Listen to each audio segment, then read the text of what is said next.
তোমার স্ত্রীর সাথে তুমি যদি মিলামিশা করো উম্মত, তোমার স্ত্রীর সাথে যখন তুমি মিলামিশা করো, তোমার স্ত্রীর সাথে যখন তুমি সহবাস করো, এটা হলো একটা ইবাদত, এটা হলো একটা সাদকা, এটা একটা নেকি।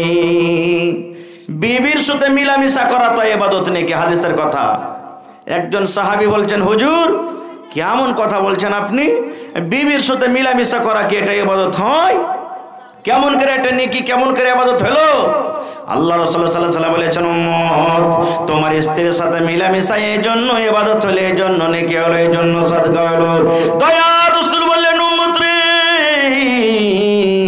তুমি স্ত্রীর সাথে যে কাজটা করেছো, স্ত্রীর সাথে তুমি যে কাজটা তুমি করেছো, স্ত্রীর সাথে তুমি যে মিলন করো, এই কাজটা যদি তুমি ওয়াপার বেটি ছেলের সাথে করো, এই কাজটা যদি অন্য মহিলার সাথে তুমি যদি করো, বলো তাতে গুনাহ হবে না? হবে না? গুনাহ হবে না? হবে না? আপনারা বলেন তো, গুনাহ হবে। এবার দয়ার রাসূলের কথা শুনে সাহাবায়ে কেরাম বলছেন, ইয়া রাসূলুল্লাহ, যে স্ত্রীকে আমি বাড়িতে এনেছি, তাকে আমি মোহর দিয়েছি, স্ত্রী বানিয়ে বিবি বানিয়ে বাড়িতে রেখেছি, এটা আমার স্ত্রী, আমি তার সাথে যে কাজটা করি, এই কাজটা যদি ওয়াপার বেটে ছেলের সাথে যদি আমি করতে যাই, নবীজি আমার গুনাহ হয়ে যাবে, আমার জিনা হয়ে যাবে, আমার পাপ হয়ে যাবে। দয়ার রাসূল বললেন, উম্মত রে, যখন একটা ওয়াপারে বেটি ছেলের সাথে তুমি যদি জেমা করো, ওয়াপারে বেটি ছেলের সাথে যদি তুমি সহবাস করো, এই কাজটা করতে যেমন গুনাহ হয়, ওই মতো তোমার হালাল স্ত্রীর সাথে যদি তুমি কাজটা করো, তাহলে এটা হলো একটা সাদকা, এটা হলো একটা নেকি। যদি গরুর মতন লম্বা একটা আল্লাহ আমাদেরকে যদি লম্বা লেজ দিতেন, দেখে ভালো লাগতো না খারাপ লাগতো? বলেন তো, একটু জোরে কথা বলেন। খারাপ লাগতো, কারণ ঝগড়াতে কথাতে কথাতে এই বান্দরের মতন যদি ল্যাঞ্চটা লম্বা হইতো, ল্যাঞ্চ খানটাকে ধরে দু চার পাক দিয়ে দিতাম, দিয়ে দূরে ফেলে দিতাম, পাটি আটের মতন। আমরা আল্লাহ তাবারক ওয়া তাআলা গরু মহিষের মতন যদি আমাদের এই কানটাকে লম্বা করতেন, তাহলে কত দেখে খারাপ লাগতো। আল্লাহ তাবারক ওয়া তাআলা এই নাকটাকে সামনে না দিয়ে অন্য জায়গাতে দিতেন, কত খারাপ লাগতো। যেখানে যেভাবে যেটা দরকার, যেটা দেখে ভালো লাগবে, আল্লাহ তাবারক ওয়া তাআলা ওরকম ভাবেই আমাদেরকে তৈরি করেছেন। মানুষকে দেখেন, আমরা যখন ছেলে মেয়ের বিবাহ দিব, যখন বহু দেখতে যাই, তখন বহু দেখা আসার পর 5 জন 7 জন সন্ধ্যাবেলাতে বাড়িতে বসে যায়। বহুটার তো সবই ভালো রে, কিন্তু এই জায়গাখানটা যা আছে একটা উঁচা চাঁড়া, বলি কি বলি না? হ্যাঁ বলেন ভাই, বলি না? বলি না? বহুটার তো সবই ভালো রে, কিন্তু এই সামনেকার দাঁত দুটা খুব একবারে লম্বা লম্বা দাঁত। বহুটার তো সবই ভালো, সবই তো ঠিকই আছে, কিন্তু ঠোঁট দুটা খুবই মোটা। মানে এরকম ভাবে দেখেন, আল্লাহ তাবারক ওয়া তাআলা বানালছেন, তথাপিও আমরা তার মধ্যে খুঁত বের করছি। তা আমার বলার উদ্দেশ্য হলো এই যে আল্লাহ এই মানুষকে এত সুন্দর করে তৈরি করেছেন, তবু আমরা তার মধ্যে থেকে খুঁত আইব বের করছি। আমরা ভাই মুসলমান, আল্লাহ তাবারক ওয়া তাআলা এই দুনিয়াতে যে আমাদেরকে দান করেছেন, আমাদেরকে পাঠালছেন, কোন উদ্দেশ্য আছে না নেই? বলেন, উদ্দেশ্য আছে না নেই? একটু কথা বলবেন আমার সাথে, কারণ আপনাদের গ্রামে হয়তো আমার জীবনে প্রথম জালসা করতে এসেছি। তো আপনি বাড়িতে একটা গাই কিনে নিয়েছেন, 30,000 40,000 টাকাতে গাই খরিদ করে এনেছেন। এবার যদি গাইটা দুধ দুইতে গেলেন মারছে লাত, দুধ দুইতে গেলেন মারছে লাত, ওকে ছাঁদলেন 2 পায়ে, তাও দুধ দুইতে দেয় না, এরকম গাই বাড়িতে রাখবেন? রাখবেন ভাই? কি করবেন? একে বাড়িতে রাখা হবে না, একে যা সামনে হাটে শনিবারে কাসবার বাজারে বিক্রি করে কিংবা চাম্পানা করে বিক্রি করে, ওকে বাড়িতে রাখবেন না। খুব বাড়িতে আপনার কি বলছে, একটা বকরি আছে, মানুষের যদি বেশি বেশি ছেলে পিলা হয় তো মানুষ রাখবে, কিন্তু যদি ছাগল যদি একটা বাচ্চা দেয়, হদমি এত বড় করে বাড়িতে রেখেছি, জুয়ান জাহান ছাগল এত টিকেরা ঘাস খেছারি একটা বাচ্চা দিয়েছে, রেগে যাব। রাখবো কি রাখবো না? আমরা রেগে যাব। ওই ছাগল বাড়িতে আছে, যদি একটা বাচ্চা না হয়, এরকম ছাগলকে আমরা রাখবো বাড়িতে? রাখবো যে ভাই? হয় বিক্রি করবো, আর না তোকে জবাই করে খাবো, দুটোর মধ্যে একটা অপশন। দেখবেন বাড়িতে যখন মুরগিকে কুইচে লেগে যায়, মুরগিকে কুইচা লাগে না? লাগে না? মানে কুইচা যেমনি লাগলো ও আর ডিম পাড়বে না। মা খালারা কি করবে, ওই মুরগিটার কে ওকে পান্তে ডুবাইবে, লাইন দিয়ে ডুবাইবে, ডোলে ডুবাইবে, না হলে ওর লাখ ফোড়াইবে মানুষের মতন। আর এমন থেকে এখন পর ভরবে, ওখান থেকে এমন থেকে পর ভরবে, আর ভোরের করে ওর কুচে ছুটাইবে। কারণ যদি 1 মাস 2 মাস লম্বা যদি কুচে থেকে যায়, কুচে না ছুটে তো হয় ওকে জবাই করে খাইবে না তো বিক্রি করবে। বলার উদ্দেশ্য হলো এই যে আমরা মানুষ যে কোনো দুনিয়াতে কাজ করছি, ওই কাজের মধ্যে উদ্দেশ্য আছে। আজকে জালসা লাগানো হয়েছে, উদ্দেশ্য কি? কিছু শুনবো নাকি? হানা বলেন, শুনবো কিছু, আর হয়তো মসজিদের জন্য শেষের বেলাতে আমরা কিছু দিয়ে যাবো, এটা না উদ্দেশ্য আছে? প্রত্যেক কাজে উদ্দেশ্য আছে। আপনি 1 বিঘা জমিন আপনি খরিদ করেছেন, জমিনে যদি ফসল না হয় আপনার, এবার চামা মাটি যদি হয়, ওই জমিন আপনি রাখবেন না, জমিন বিক্রি করবেন, চার কিছু করবেন। ভাই আমার, এইবারে রাতের বেলাতে কোনোদিন এই জিনিসটা চিন্তা ভাবনা করেছেন? আল্লাহ রে, আল্লাহ যে আমাকে বানালছে, তা আল্লাহ তাবারাক ওয়া তাআলার আমার পিছনে কোনো উদ্দেশ্য আছে না নেই? আছে না নেই? আপনারা বলেন তো। আছে না? এরকমই আল্লাহ আমাদেরকে তৈরি করেছেন। আল্লাহ দুনিয়াতে আমাদেরকে মানুষ পাঠিয়ে দিয়েছেন, দুনিয়াতে যাব, করব, ধরবো, খাবো, পরবো, বাস একদিন দুনিয়া থেকে ছেড়ে চলে আসবো, আর আমাদের কিচ্ছু করতে হবে না। এই জন্য কি আল্লাহ তাবারাক ওয়া তাআলা আমাদেরকে দুনিয়াতে দিয়েছেন? জি না। আল্লাহ যে আমাদেরকে দুনিয়াতে দিয়েছেন, আল্লাহর উদ্দেশ্য আছে।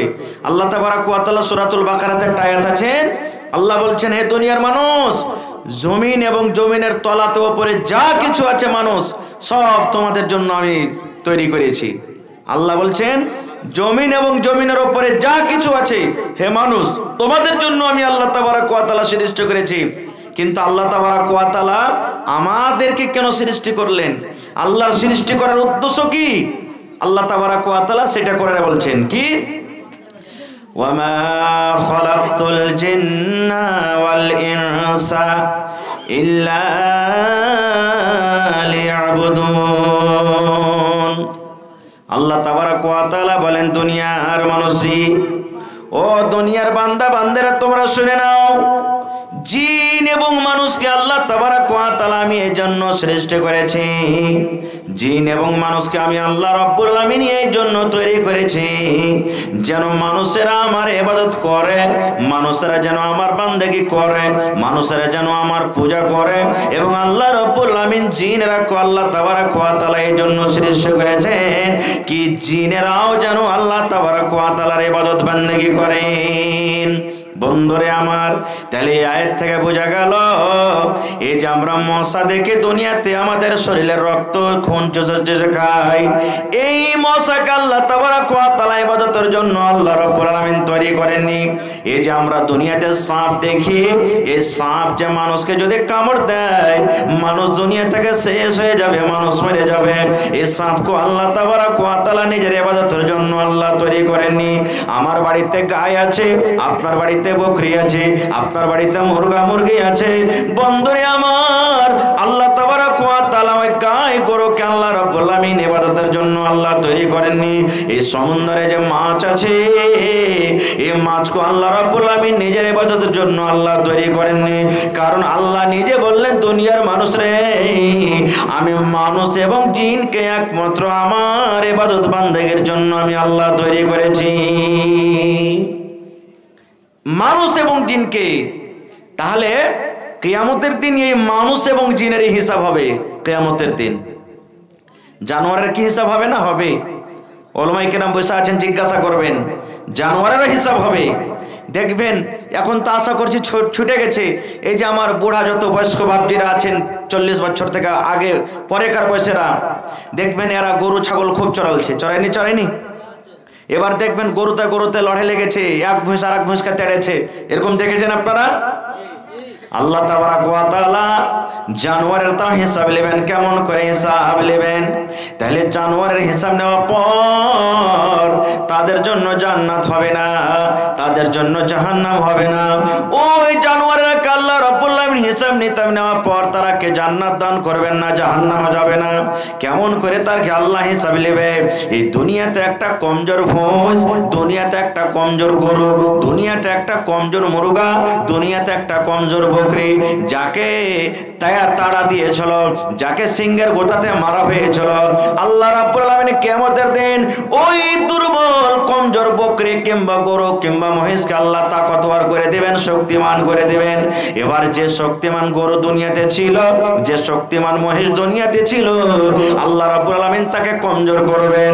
আর কমজোর করার পর আল্লাহ রাব্বুল আলামিন ওই গরু বকরিকে আল্লাহ বলবেন, এই আমার গরু, এই ছাগল, এই মুরগা, তোরা শোন, যেমন ওই গরুটা দুনিয়াতে তোকে সিংহের গোটাতে মেরেছিল, দুনিয়াতে যেমন তোকে চোখ লাল করে তোকে তাড়া দিয়েছিল, এই বকরি, এই গরু, এই মহিষ, আমি আল্লাহ রাব্বুল আলামিন আদেশ করি, দুনিয়াতে যত জোরে তোকে সিংহের গোটা মেরেছিল, দুনিয়াতে যেইভাবে তোকে তাড়া দিয়েছিল, ওইভাবে এখন আমি আল্লাহ আদেশ করি কিয়ামতের দিন তুমি তার বদলা নিয়ে নাও।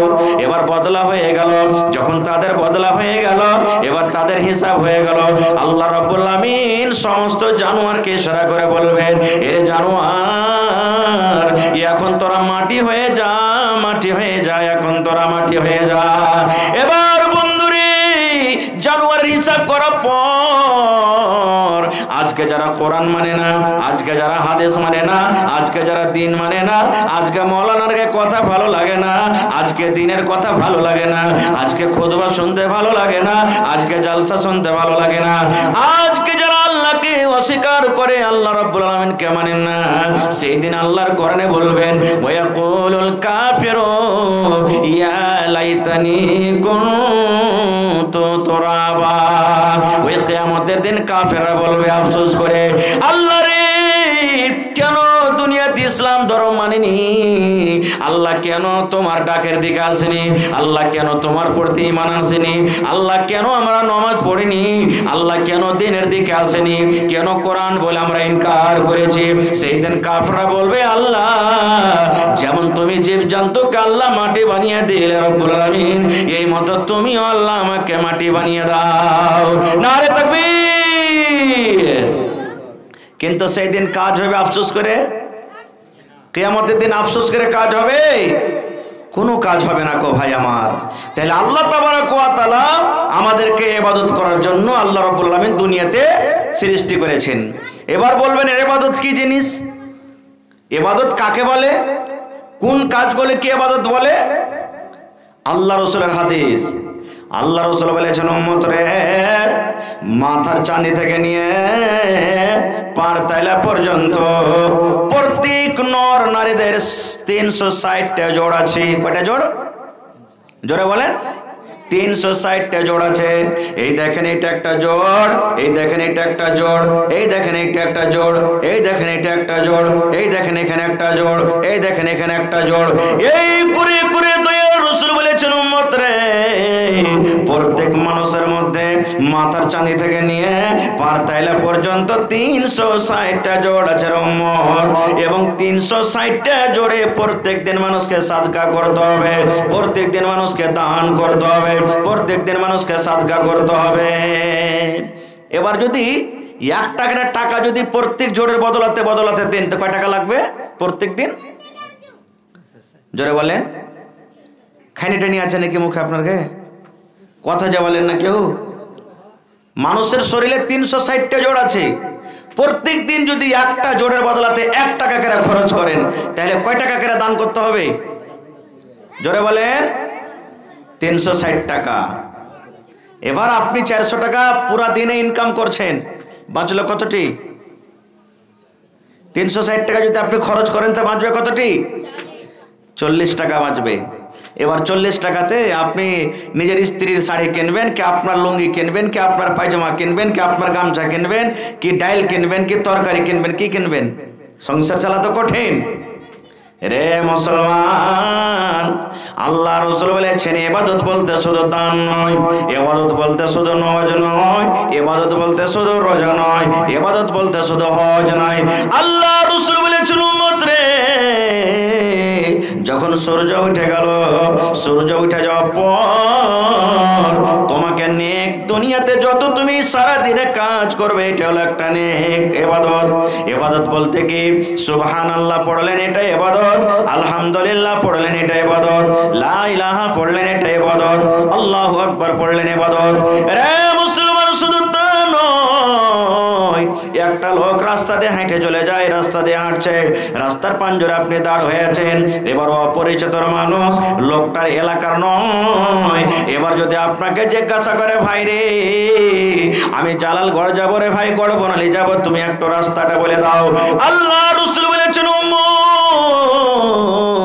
ওই লোকটাকে যদি নেকি মনে করে আপনি বলে দেন ভাই রে তুমি এখান দিয়ে চলে যাও, যেতে যেতে যেতে যেতে মতি চক যাবে, আর মতি চক যাওয়ার পর তুমি এদিকে তুমি চলে যাবে, নেকি মনে করে যদি রাস্তা তাকে দেখিয়ে দেন, আল্লাহ রাসূল বলেছেন এটা হলো একটা ইবাদত।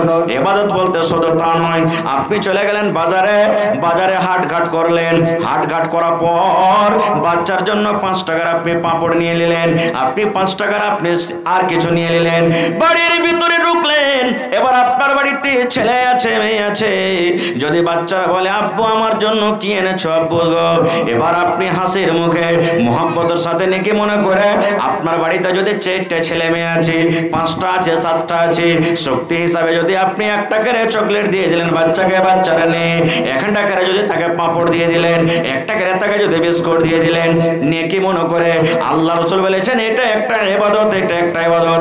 শুধু তা নয়, ঠান্ডার সময় চলছে মুসলমান, আপনার বাড়িতে স্ত্রী আছে, এবার আপনি জ্যাকেট গায়ে দিয়ে আছেন, আপনার শরীরে চাদর আছে, মাথাতে আপনার জন্য টুপি আছে, বাজারে চলে গেলেন বিবির জন্য একটা আপনি সোয়েটার কিনলেন, আল্লাহ রে আমি যেমন মানুষ আমাকে ঠান্ডা লাগে, আমার বাড়িতে বিবি আছে ও মানুষ ওকে ঠান্ডা লাগবে, ঠান্ডা থেকে বাঁচার জন্য একটা আপনি সোয়েটার গুলা কিনে বাড়িতে নিয়েছে, বিবিকে বলছেন বিবি রে এই সোয়েটারটা তুমি নিয়ে এলাও, সোয়েটারটা পরো, নেকি মনে করে যদি বিবিকে আপনি দেন, আল্লাহ রাসূল বলেছেন এটা হলো একটা ইবাদত।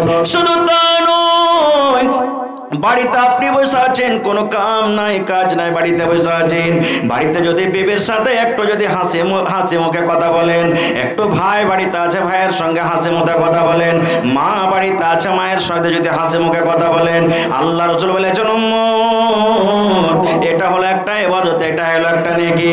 বাড়িতে আপনার স্ত্রী খাইতে বসেছে, এবার কিন্তু পানি শেষ হয়ে গেছে, গিলাসে পানি নাই, লোটাতে বদনাতে পানি নাই, তাড়াতাড়ি করে নিজের মনে আপনি কলের কাছে চলে গেলেন, আর বদনা ভর্তি করে পানি লেসে বিবিকে দিয়ে দিলেন, এ বিবি তুমি লাও পানি পান করো। মুসলমান, এটা হলো একটা ইবাদত। শুধু তা নয়, এই করতে করতে করতে করতে দয়ার রাসূল বলেছেন উম্মত রে তোমার স্ত্রীর সাথে তুমি যদি মিলামিশা করো, উম্মত তোমার স্ত্রীর সাথে যখন তুমি মিলামিশা করো, তোমার স্ত্রীর সাথে যখন তুমি সহবাস করো, এটা হলো একটা ইবাদত, এটা হলো একটা সাদকা, এটা একটা নেকি। বিবির সাথে মিলামিশা করা তো ইবাদত নেকি, হাদিসের কথা। একজন সাহাবী বলছেন হুজুর কেমন কথা বলছেন আপনি, বিবির সাথে মিলামিশা করা কি এটা ইবাদত হয়? কেমন করে এটা নেকি, কেমন করে ইবাদত হলো? আল্লাহ রাসূল সাল্লাল্লাহু আলাইহি ওয়াসাল্লাম বলেছেন উম্মত তোমার স্ত্রীর সাথে মিলামিশা এই জন্য ইবাদত হলো, এই জন্য নেকি হলো, এই জন্য সাদকা হলো। দয়ার রাসূল বললেন উম্মত রে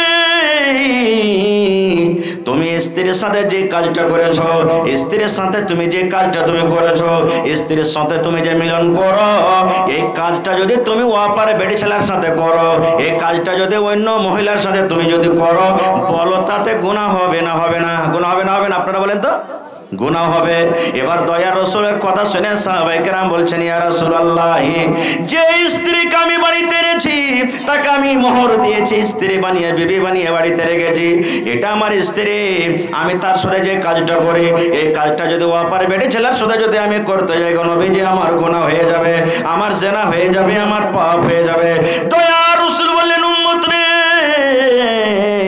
যখন একটা ওয়াপারে বেটি ছেলের সাথে তুমি যদি জেমা করো, ওয়াপারে বেটি ছেলের সাথে যদি তুমি সহবাস করো, এই কাজটা করতে যেমন গুনাহ হয়, ওই মতো তোমার হালাল স্ত্রীর সাথে যদি তুমি কাজটা করো উম্মত, তাহলে এটা হলো একটা সাদকা, এটা হলো একটা নেকি।